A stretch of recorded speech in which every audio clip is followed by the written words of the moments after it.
The small town of Dixon sits perched atop the high, windy plains along the Texas-New Mexico border, country that on its surface is just about as unforgiving as any on earth, but it is the place where my heart resides, with its people, under a vast blue sky, the horizon stretching across the plains broken only by mesquite trees, windmills, cattle, and oil wells. This is my home. Let me tell you about it. The Courthouse Squirrels. The squirrel population in Dixon was sparse, just a few families of bushy-tails that lived in the few trees that grew on the grounds of the Beale County Courthouse. There was not a child in Dixon who didn't love to go see the squirrels, watch them display their agility as they tore up and down the old elm trees, admire their boldness, taking a peanut from a small outstretched hand, adore their furry countenances as they sat on their haunches, tiny jaws working furiously. The exalted little rodents owned the courthouse grounds. The courthouse was 3 stories of brick and concrete built in 1930. It was built in the Pueblo Deco style, a rarely seen riff on Art Deco that employed motifs from Pueblo and Navajo cultures. The courthouse squirrels performed rodent rituals in the shadow of a building that bore witness to the past and kept its secrets. Most everyone coming and going, doing necessary, often tedious business at the courthouse, rarely noticed that they were watched over by the stone thunderbird they passed beneath as they walked through doors that were decorated with images symbolizing the precious resources, corn and rain. Children playing on the grounds most likely didn't notice the stylized faces in cast stone relief that stared down from the upper corners of each long recessed window in silent vigil, protecting the children's futures. As the sun warmed the 3 stories of brick and stone all year long, the symbols of the sun and its rays, the symbols of the 4 directions and seasons that were etched on the building, quite surely went unnoticed by most. But the images of the great thunderbird that reigned in relief above all the entrances on all sides of the courthouse kept everything that must stay in balance, in balance. Living things that must remain connected, connected. The courthouse squirrels knew. Every squirrel bent a knee to the thunderbird in gratitude. The courthouse was a fitting location for the squirrel empire.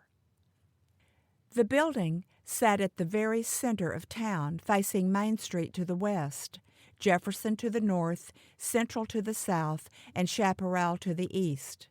The businesses on those streets stayed busy all the time. On the northeast corner was Powell Drug. A few doors down was the boot shop, with the taxidermied 2-headed calf displayed in the front window.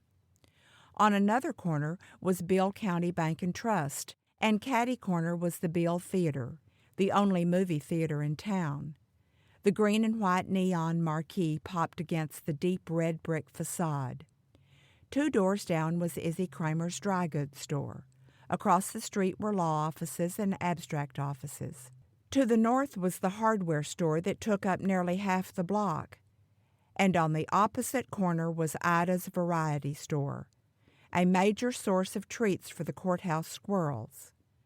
Ida Willoughby's corner dime store had a candy counter that rivaled the best candy counters in 100 miles. Ida's inventory included a little bit of anything you might need, whether you knew it or not, and everything she could imagine that would appeal to kids. Ida kept a big bowl of penny candy just inside the door with a handwritten sign that read, "Kids, take 1 piece, just 1, and remember to be good and kind every day." Kids from teetering tots to teenagers paused at the door, peering at the kaleidoscope of candy, choosing between silver-wrapped Hershey Kisses, cello-wrapped root beer barrels, dark yellow butterscotch discs, red and white peppermint pinwheels, sleeves of brightly assorted sixlets, Fruity starburst, the colors muted by waxed paper wrapping. Crispy black and white striped peanut butter bars. Bit of honeys.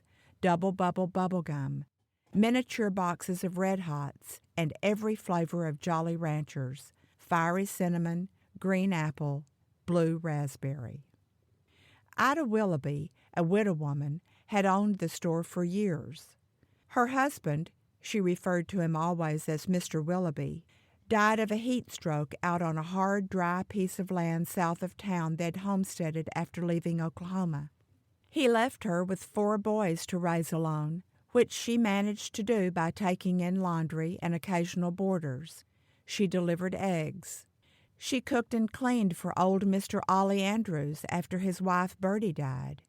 And late into the night, after her boys were asleep, she'd sit at her kitchen table banging away on a second-hand Smith Corona, typing cotton loan forms she was paid for by the piece. Ida was industrious, had to be to raise her boys. Old Mr. Ollie Andrews had originally opened the little dime store on Main Street shortly after Dixon was founded and ran it with Bertie. Not long after Bertie died, Ollie decided to retire. Late one afternoon, he walked in the back door of his house just as Ida was taking a loaf of bread out of the oven. He asked Ida to sit down. There was something he wanted to talk to her about.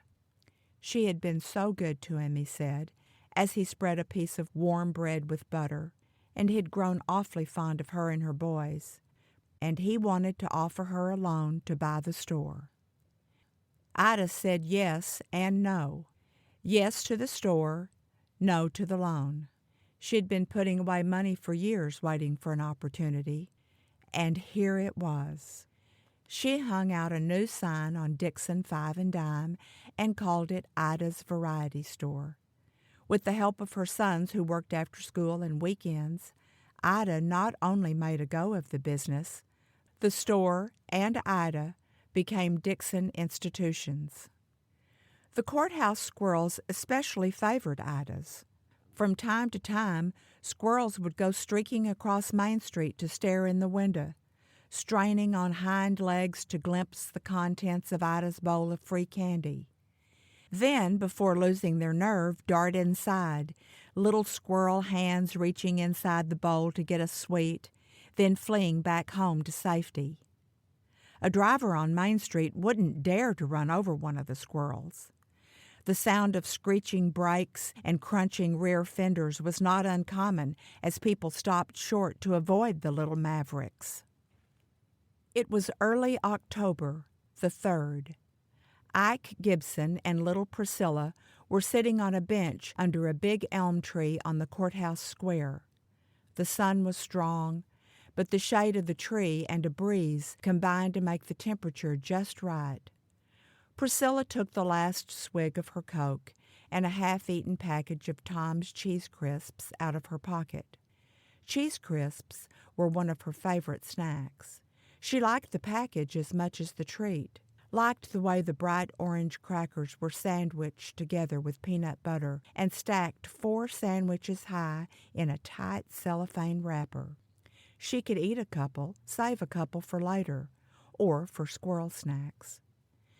She began to break the treats into squirrel-sized bites and offer them up in her open hand.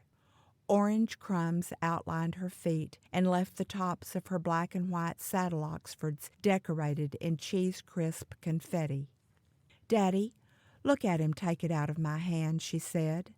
Ike grinned and said, "Back in Oklahoma we'd have had him for supper, Sugarwug." Nothing, her daddy told her, ever made Priscilla uncomfortable, not even that the cute squirrel sitting there in front of her, shaking its tail and chomping away at bites of cheese crisps, would have made a meal for Ike when he was growing up in Oklahoma. "How'd you fix 'em? What'd they taste like?" Ike glanced sideways at his little girl and said, "Well, nubbin back in the Depression, my cousin Winnie Bell once made 21 quarts of dumplings with 1 squirrel."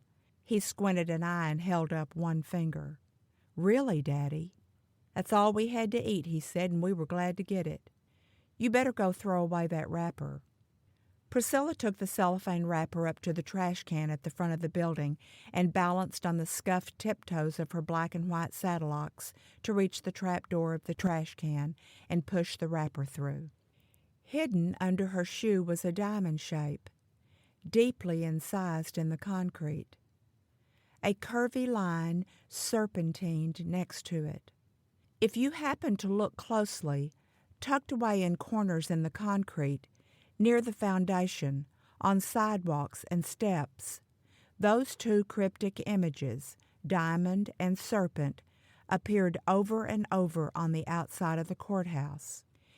Inside the courthouse, on the 5th step of the terrazzo stairs, just below the marble wainscoting, was a perfectly incised redbud blossom. It was at the big double doors that led into the building that Priscilla's eyes landed on a hole near the bottom of one of the doors. Priscilla glanced back at Ike. At least half a dozen squirrels had flocked around him since she left the bench. She climbed the granite steps to get a closer look at the hole.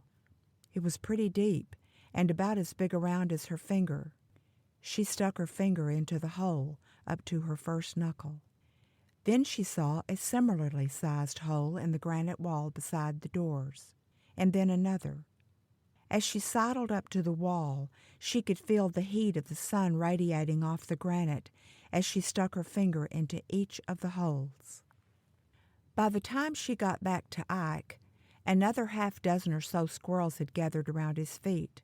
Priscilla wondered why the squirrels seemed especially drawn to Ike. "Daddy, did you ever see those holes up there on the door and the wall?" "Mm-hmm," he murmured. "Sure have." "Well, what caused them?" she asked.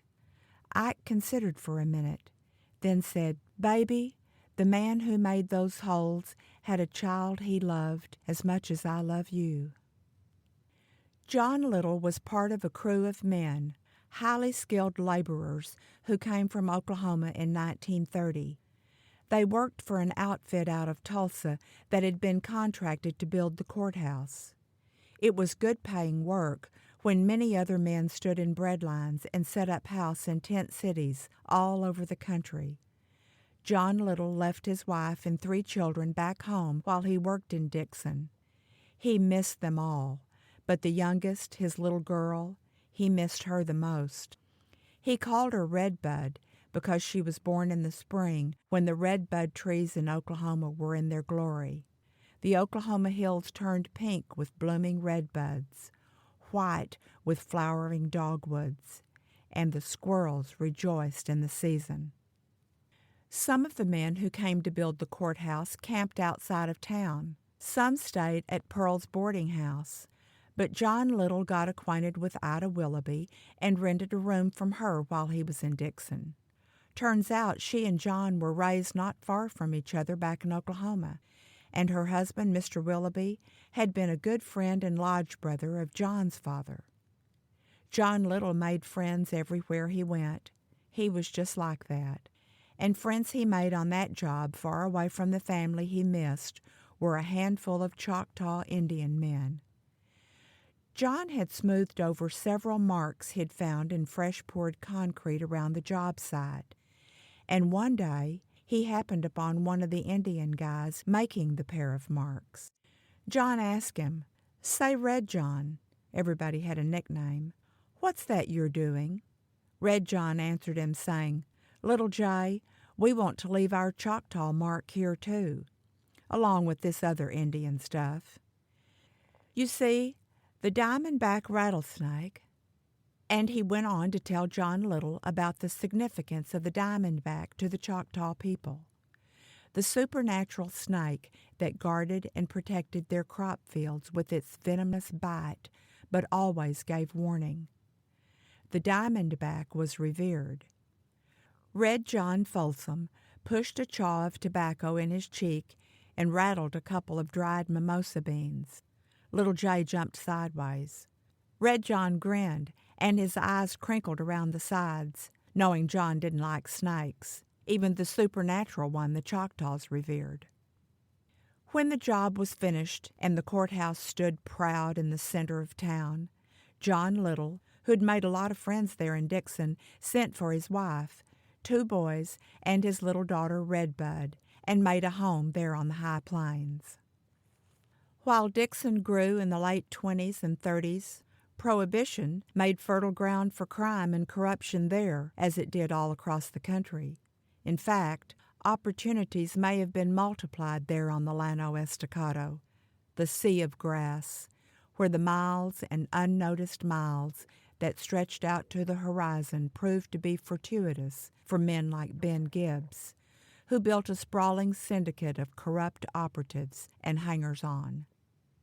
Born Lindsay Charles Howard, he sprung from the womb rotten, and it was a double shame, too, because his mother and father were good people.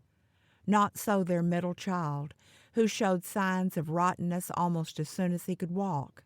He was cruel to other children and animals. He was a firebug, burned down his father's barn when he was 6, and by the time he had turned 13, he was sent off to reform school for trespassing and multiple burglaries. He escaped and never saw his parents again. Lindsay Charles Howard left his name behind and left criminal footprints for miles across Texas and New Mexico. He began calling himself Ben Gibbs, thought it had a ring to it. He was cunning. He could be charming. He was ruthless and he was mean. But he managed to evade the law, police, sheriffs, even the Texas Rangers. He rustled cattle, sold them back to their original owners. He swindled ranch land from an upright man, then wooed the man's unsuspecting daughter. He used the ranch to further his enterprises: bootleg alcohol, illegal card games, bloody cockfights where liquor-fueled arguments resulted in guns being brandished and fired. Men died, women mourned, children became orphans, all because of Ben Gibbs. He was feared in many circles and perversely admired in others, but eventually Ben Gibbs sinned away his day of outlaw grace when he took a young girl across the state line, terrorized her, and strangled her to death. Yvonne Little. John Little's precious Redbud was just 15 years old when Ben Gibbs saw her sitting in the back of her daddy's pickup parked in front of the movie theater. She was the prettiest little thing, brown-eyed, the kind of brown eyes with flecks of gold in the irises like mica. And when she talked about all she wanted to do when she got grown, those flecks sparked like flint. She loved to go to the picture show. The first movie she ever saw when she was real little and had begged her brothers to let her go with them was King Kong. She liked to have never gotten over it. Probably her favorite, though, was It Happened One Night, the free-for-all adventures of an independent-minded young woman traipsing across the country and falling in love with the likes of Clark Gable matched her dreams. She wanted to see things, go places, be grown up and fall in love with Clark Gable. She wanted all that, someday. In the fall of the year, her daddy, John Little, sold mountain apples around the Dixon area, and once in a while Yvonne tagged along. John knew everybody. Everybody knew him. His customers ran the gamut of prairie society. One loyal customer was Rita Witt, who operated a bordello near the Texas-New Mexico line. John had a large order for Rita she had arranged to pick up at the Beale Arms, a hotel a few doors down from the theater. John unloaded the boxes of fruit and instructed Yvonne to wait there, then added the admonition that she was not to speak to anyone or so much as get down from the bed of his pickup. "I'll be back real fast, Redbud," he said, "and we'll go get you that pair of shoes you've been wanting before we head on home." Then he picked up a crate of apples and disappeared around the side of the hotel. Ben Gibbs strode out the front door of the Beale Arms and saw the pretty little girl swinging her legs off the side of her daddy's pickup. He walked past her, then stopped. He rolled a cigarette, took a drag, blew smoke into the air before turning back. "Hey, girl," he said as he approached her. "How'd you like to go to the picture show with me?" Before the night was over, Yvonne was lying beside a scrub oak tree on the sandy ground that was part of Ben Gibbs' ill-gotten ranch. It never occurred to Ben Gibbs, as his hands tightened around Yvonne Little's neck, that his luck was evaporating along with her life. He left her lying alone in the moonlight. Her eyes were open, catching the moonlight, but the gold flecks were gone. A jury sat in the Bill County Courthouse, where the Squirrels lived, and convicted Ben Gibbs of the kidnapping. As to the murder, Ben Gibbs sat for 2 months in the Bill County Jail, awaiting extradition across the state line. On the day Ben Gibbs was to be transported, John Little leaned against the brick and concrete wall outside the Bill County Courthouse, waiting for the sheriff and his deputy Milo DeWalt, who had been on Gibbs's payroll for years, to escort Gibbs to the squad car parked on Main Street. The double doors opened. Ben Gibbs and the 2 lawmen lowered their heads and squinted to avoid the bright sunlight that struck them square in the eyes. Just then, John Little opened fire. The bullets missed Ben Gibbs entirely, but hit Milo DeWalt in the chest. He was dead when he landed on the granite step. Another bullet grazed the sheriff. He drew his gun and aimed. He shot John Little dead on the courthouse lawn. Later on, the sheriff said, "I wished it had been Gibbs I killed. Sorry son of a bitch needed killing more than any man I've ever known." The bullets fired by Yvonne Little's grief-stricken father left holes in the courthouse that stayed there forever. Many squirrel generations passed. Some things changed in Dixon. A lot of things stayed the same. One thing that did not change was the passing down of stories and history from one generation to the next. Every form of life does it. It's how species of plants and animals adapt and morph, thrive, or die out. Ike Gibson passed the stories of his life, his early years in Oklahoma, his adulthood in his beloved adopted hometown of Dixon, to Priscilla, just as the courthouse squirrels passed down rodent family lore. And one of the things that lived in the squirrel genetic memory was of the time, squirrel eons ago, when their many times great-grandparents had hopped a ride from Oklahoma on a truck carrying men, highly skilled laborers, on their way to a small town on the high plains to construct a building.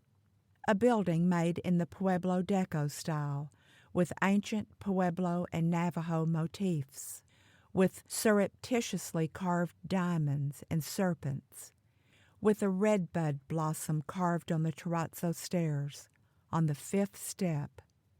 John Little's redbud had been 5 years old on the day he carved the flower. The courthouse squirrels were little Okies. They felt a kinship and affinity to their human counterparts. That's why they risked running across Main Street to peer in at Ida Willoughby, and why they gravitated to Ike Gibson when he sat with his daughter on the courthouse square. It was the 3rd day of October, 5 decades later. Priscilla Gibson sat alone on the favorite bench she had shared with Ike since she was little. The sun shone, and the wind was tamed to a gentle breeze. The big elm that spread its branches to make a welcome shade had begun to turn loose of its leaves. They floated to earth, forming a blanket around the bench, where more than the usual number of courthouse squirrels were gathered at her feet. It did not stretch imagination to believe they were paying their respects to Ike Gibson, knowing that as Priscilla kissed his head and whispered, "I love you, Daddy," he had taken his last breath that very morning. The thunderbird felt her need. From his stone-cast perch, he became flesh and bone. He spread his immense wings covered in many-colored feathers and allowed air currents to carry him aloft between the sun and his fortress. He cast his protective shadow over Priscilla Gibson as she was walking away. Priscilla would get on with her life, but first she had to get her grieving done. She got in Ike's red Ford pickup. Old Red belonged to her now. She turned the key. Only 2 people had ever driven Old Red. Priscilla pulled out onto Main Street, slow, like Ike would have done.